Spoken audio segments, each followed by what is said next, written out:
Self-soothing or avoidance? Which one is it? I can already hear people out there being like, what are you talking about? This is what I'm talking about. Being in an online forum, discussion group, or chat box, whatever, and here's someone who's going through a profound degree of anxiety in their life right now. It might be widespread. It's just a general sense of anxiety across their life, or it's a bunch of anxiety related to a very specific relationship dynamic. Maybe they're breaking up, maybe they're feeling stuck in a relationship that's not serving them, whatever, right? Maybe they're anxious about their work. Who knows? And I'm saying this as someone that used to be there, right? Like not that long ago, 5-6 years ago, I remember being in a place, it's the beginning of COVID or whatever. I just bought this big house that I was going to have parties and social gatherings and stuff. And suddenly I'm alone in this gigantic empty cavern. And the feeling of anxiety every single day was palpable. And there's this person I had a huge crush on, and I thought she was the love of my life and all that kind of stuff. And, she's avoidant and she, doesn't really want to be here and wants to go fool around with other people and blah, blah, blah, blah, blah, right? All that stupid stuff. And I'm in this place where it's just like every single day I wake up with this like aching loneliness in my solar plexus. I would meditate, I would do TRE, I would, try substances, I would get crystal therapy or sound therapy or whatever.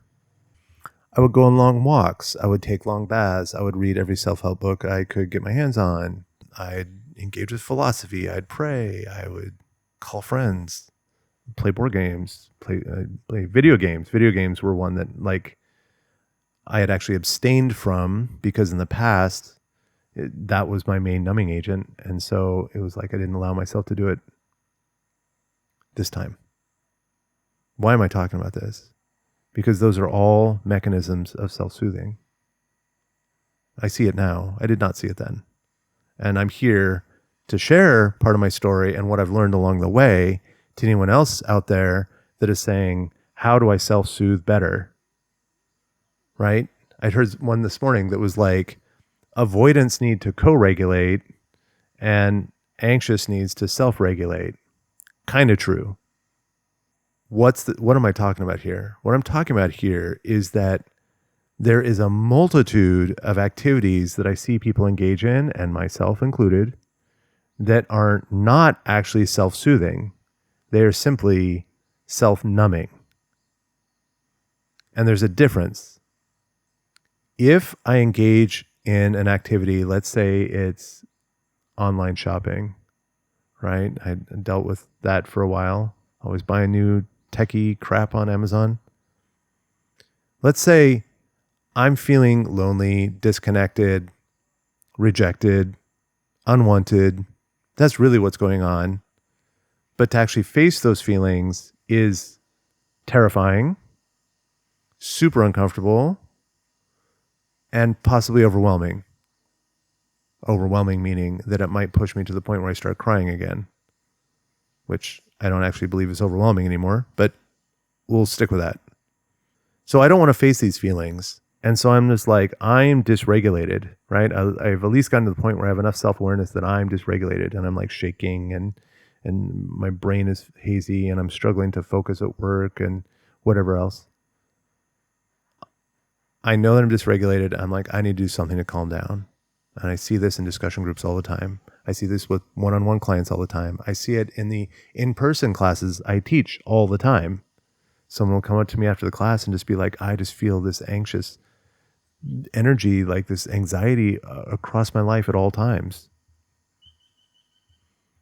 And what they want is they want to not be feeling this discomfort. That's what we want. What I desire is I desire to be in a life where this anxiety is not plaguing me every single day. I want to be in a world where I'm fine and calm and balanced and blah, blah, blah, all that other stuff, right? And so I'm here as a person that walked a particular path and learned things along the way, and I am now in that space. I was a dysregulated monster. I was just shy of a wild animal in the way that I behaved and showed up in my life. Incredibly high degrees of anxiety, fear, and this intensity, this like emotional intensity that would show up to any friend that would actually consent to speak with me. And I'd just be like, you're going to pay attention to me. Yes. It's just like, oh, and I just pour all this emotional charge into this connection because finally there was someone there paying attention to me. Finally, I didn't feel lonely. And oh my God, the dating scene was a disaster. Like, oh my God, the most toxic F ever. Because there's this desperate, cloying, sick, hungry energy to just be like, someone please come take care of me. Someone please tell me that I'm attractive. Someone please come tell me that I'm okay, that I'm desirable. That's what it was all about. It was sick AF. Okay. But that's all behind me. That's something that was 5-6 years ago. And now I've gone through this journey, and now I sit here and I teach people. And I teach people what I've learned. And this is one of the main lessons that I've learned and I want to teach. Every single one of those activities, behaviors, thoughts, exercises, whatever, every single one of those that you're going to think of as self-soothing is a distraction. It is a numbing agent. It is a way of saying, I don't like the emotions I'm feeling right now. I don't want them to be here. I don't want to be a person that feels these things. I don't want to be a person that is afflicted by this disorder. I want this to all go away.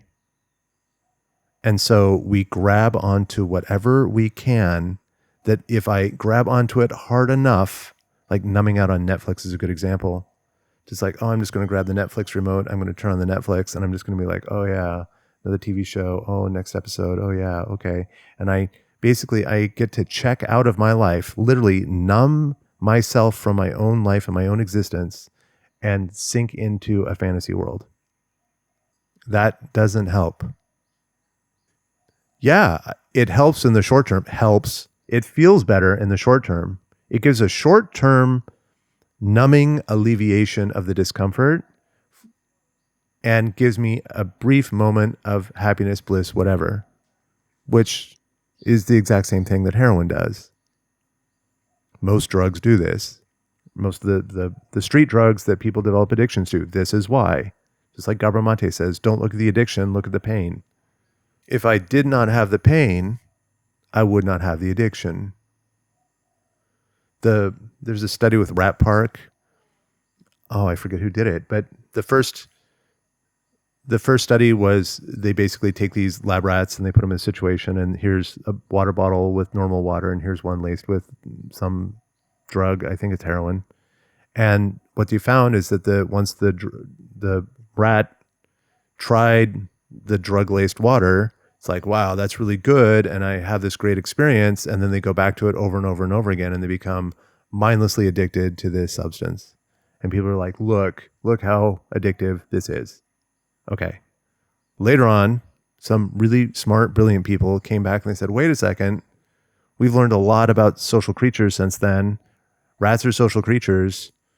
What happens if we change the parameters of this experiment and we do the same size cage and the same water and the same drug and the same lacing and everything else, but we're going to give this rat tons of friends and wheels to play in and tubes to crawl through and people to have sex with or rats to have sex with and blah, blah, blah, like all the pleasures of life, and not a single rat becomes addicted to the heroin. That tells us something.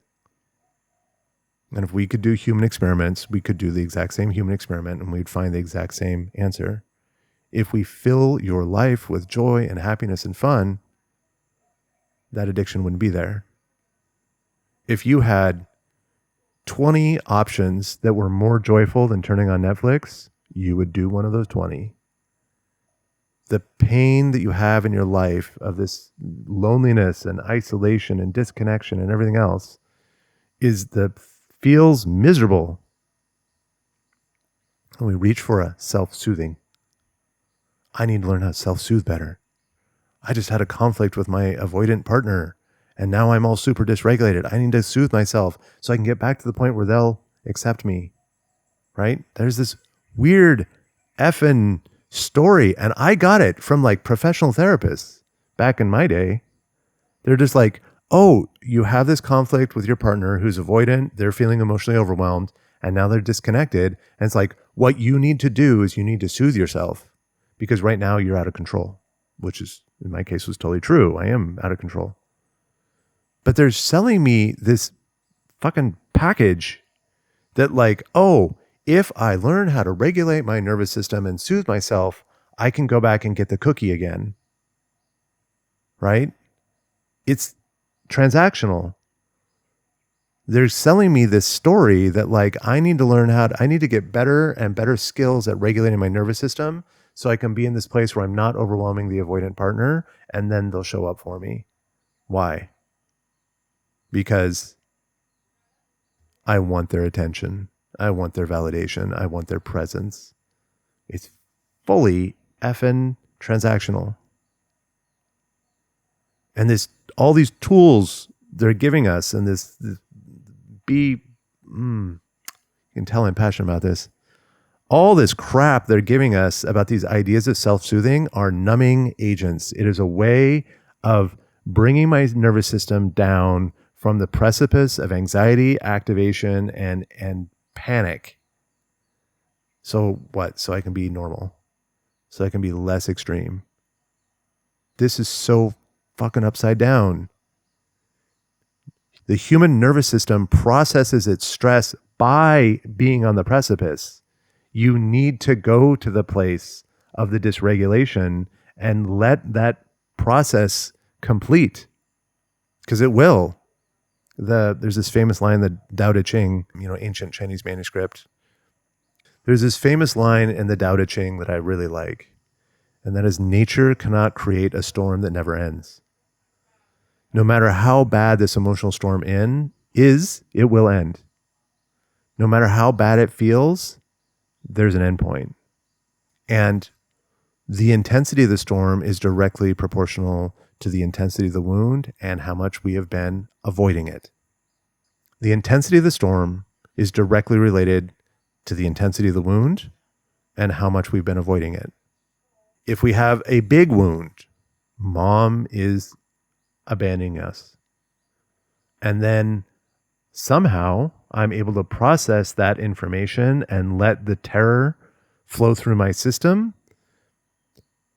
It will reach a resolution and that will not become a big storm later on. There'll be sadness about it. There'll be grief, but it will not have lasting negative impact on my nervous system. It can be a small wound. Oh, my buddy in first grade took an extra cookie. We had 3 each and he took one of mine. And that, if I don't process that and I ruminate on it and I push the energy down, like I push the emotions down and I just try to move beyond it, yet it's still there bothering me, that will eventually turn into a big emotional storm in the future.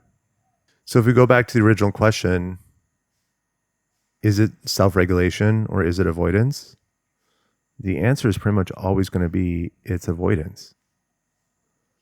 And so people say, wait, Kirby, what are you talking about? You're telling me that I just need to be miserable? Change that frame. It's not misery. It is the natural healing process of a nervous system that has undergone big stress. It feels like misery to you because that's what you've labeled it as. It feels like misery because this culture that we're in all around us has told us that crying, sadness, fear, etc. are all somehow negative, bad, unacceptable emotions. And then we think about what happened in our childhood. Every time we would have one of these emotions arise, what do we got? We got some big parent figure either trying to fix the situation, panicking themselves that I'm dysregulated, or making demands that I change my behavior. It is a rare, rare sight to see a parent be in the presence of a child that's going through a massive dysregulation, and they're just like, this is okay. Like, allow this to happen. Luckily, that process is happening much more in modern days. But at the time that I was a child, unheard of. The previous generation, absolutely unheard of. Oh man, I can already hear the people on the internet being like, well, look at the state of the children today, and we've got anxiety and depression higher than ever, and drug addiction, and blah blah blah blah blah, and all this other stuff. See, that's a sign that this new mode of parenting is negative, and we need to go back to the old days. I literally see this argument on the internet all the time. That, my friend, is a fundamental misunderstanding of what's going on here. And I get your point, and I see where you're going with that, but it's woefully misinformed. Because what's going on there is that you're taking a big complex situation and you're reducing it down to a simple statement, which is always a problem. But your assessment of the past is incomplete, because the kinds of problems that we see in mental health today that are actually on the surface, people are seeing it.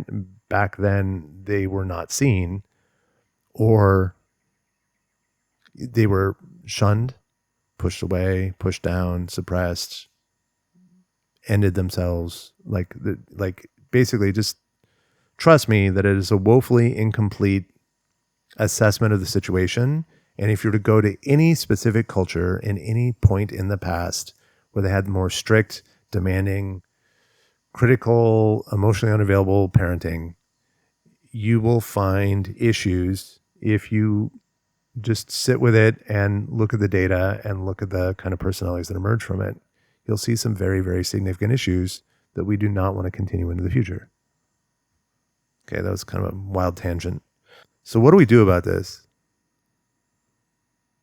What do we do about a situation where I'm feeling anxious all the time, I'm chronically dysregulated, and you're telling me that I should not be figuring out a way to soothe myself? I should not be figuring out a way to regulate my nervous system. No, you should. You should be figuring out how to regulate your nervous system, but it's not through numbing agents. If you're approaching self-regulation through this idea that I need something, or I need to engage in a behavior, like I need caffeine, or I need attention, or I need to buy something, or I need to just meditate more, or whatever. Like, if you come at this from this idea that I need to do something or get something in order for my nervous system to regulate, you're now in a dependency dynamic, and you're going to stay in the loop. That's just the way it works. I'm sorry. The way that we should be seeking regulation is to become more and more resilient against the things that dysregulate us. It's not, hey, my partner's leaving, I'm dysregulated, I need to do my meditation and my journaling and my bath and everything else to calm myself so that they can come back and they won't feel overwhelmed. No, that's not the path. I was on that path for a long time. It's not helpful. And that's why so many people are trying this path, and they're coming back and reporting, they're just like, it doesn't work. Right, it doesn't. Because it's transactional. The path through this, the path that you need to engage in, is to say, why is it so terrifying when my partner walks out the door? Why is it so terrifying when we get in a fight and I feel disconnected? Why is it so terrifying when I'm thinking about talking to my boss, asking my boss for a raise, and my nervous system just starts jittering? What is so terrifying about this? That's the path. It is a longer path, but this path is reliably positive. It is reliably beneficial. It pays dividends. This path is to say, what is it that I am freaking out about so much? Why am I so terrified of this thing? Why is my nervous system so terrified of this thing? What has happened in my life that's taught me this lesson, that this is a situation where a full body systemic response isn't appropriate to this little thing? Somewhere I learned that lesson. At some point I learned that lesson, that this thing is terrifying. And I need to find that lesson. And sometimes we don't have the memory for it, but that's okay. The triggers point the way. The way that I respond in panic, I just need to say, what did I experience right before I panicked? What happened right before I got triggered? I saw something. I heard something. I thought something. There's something, some piece of data hit my nervous system right before I got triggered. And that's actually what I'm responding to. It's not the concept of I'm being disrespected. It's not the concept of they're leaving me. There's something else. There's something deeper, something more clear, more specific. The more specific you can get, the faster this process will go. So you need to find the thing, the specific thing that triggered your nervous system into a threat response. And then you need to say, okay, why do I find that threatening? Dig into that for a while. Once you think you understand that, reduce it down to a lesson. In the moment that whatever happens, I learned some lesson, do an obvious one. Like, there was a moment I saw my father's face red with rage, eyes wide, furious anger on the face, and an arm was swinging back. And in that moment, I learned I'm not safe. I'm not safe when someone gets that angry at me. That a person that I care about and I want to maintain connection with and I want to please immensely will reach a state of rage that where bad things will happen. I learned in that moment I am unsafe, and I'm unsafe in this situation. And if I stay in that situation, it might be the end of me. So I take that lesson and I kind of dissect it and I say, yeah, it's being in the presence of someone who is raging up into a state, being with someone who's raging up into a state of fundamental, system-wide, dysregulated anger. That's going to be terrifying for me. So I need to create resilience inside myself to say, in moments like that, how can I get to a point where I actually believe I'm safe? How can I imagine a situation where this person is raging out of control? How can I achieve safety in that, right? Just walk away. Remove yourself from the situation. If this person's unpredictable, I need to move further away.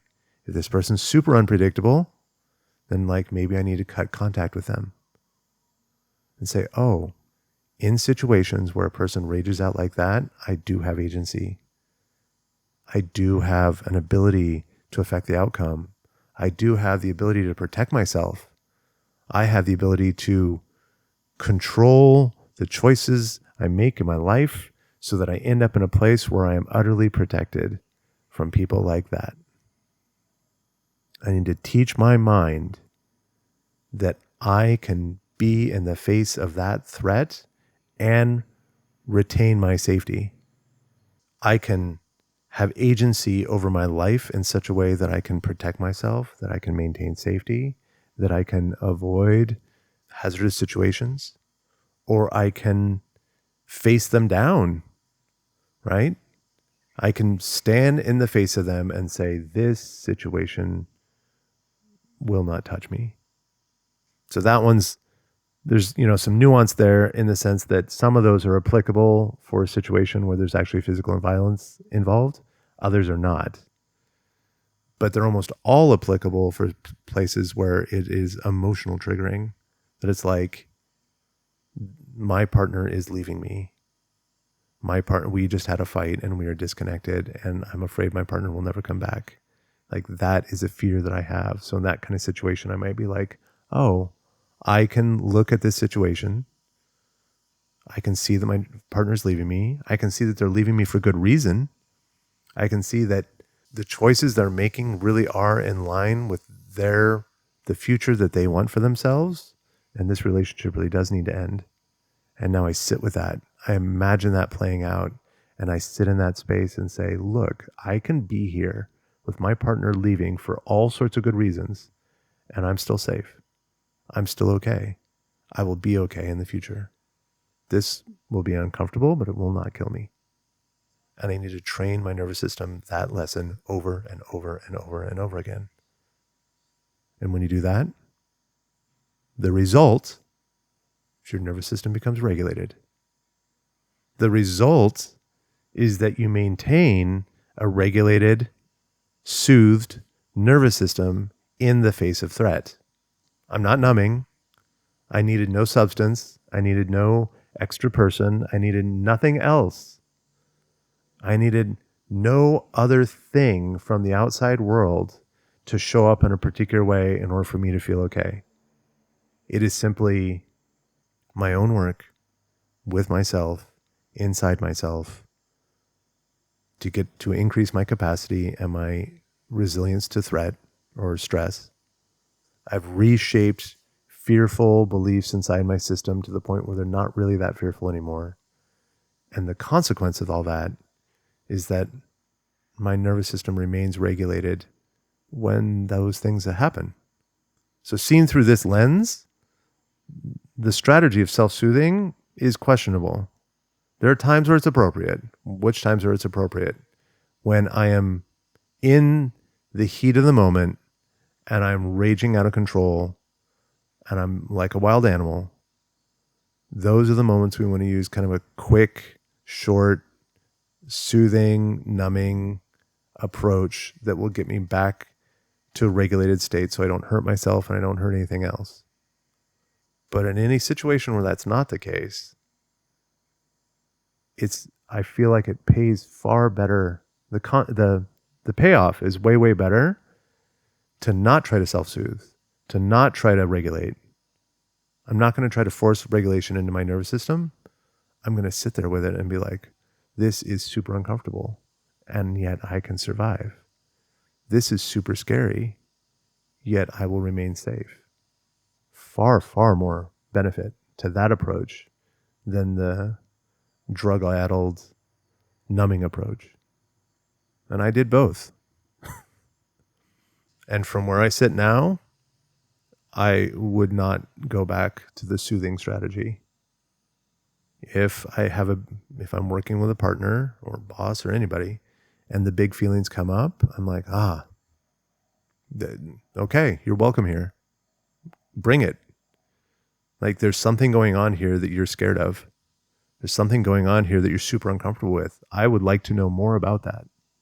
I would rather understand that better and find a path through that than do anything that's going to regulate my, falsely or forcibly regulate my nervous system. I don't choose that path anymore. And I feel like every day I get stronger. Every day I get smoother, more regulated. Sure, there's things here and there that still bother me, like bad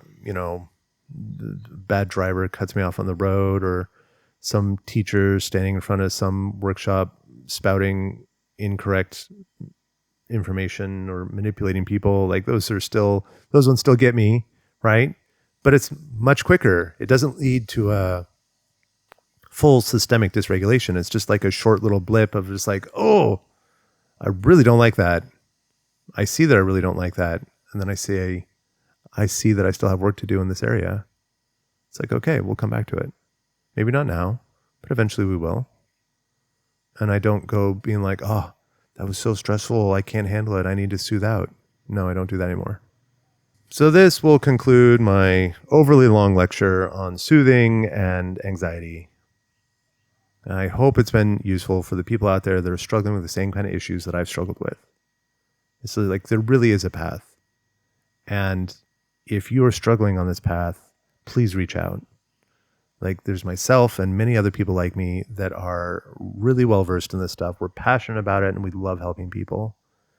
And so find an email, shoot me a DM, whatever it is. Like if you think you need help with this, there's help out there and we will come. I really believe in you. I wish you the best of peace.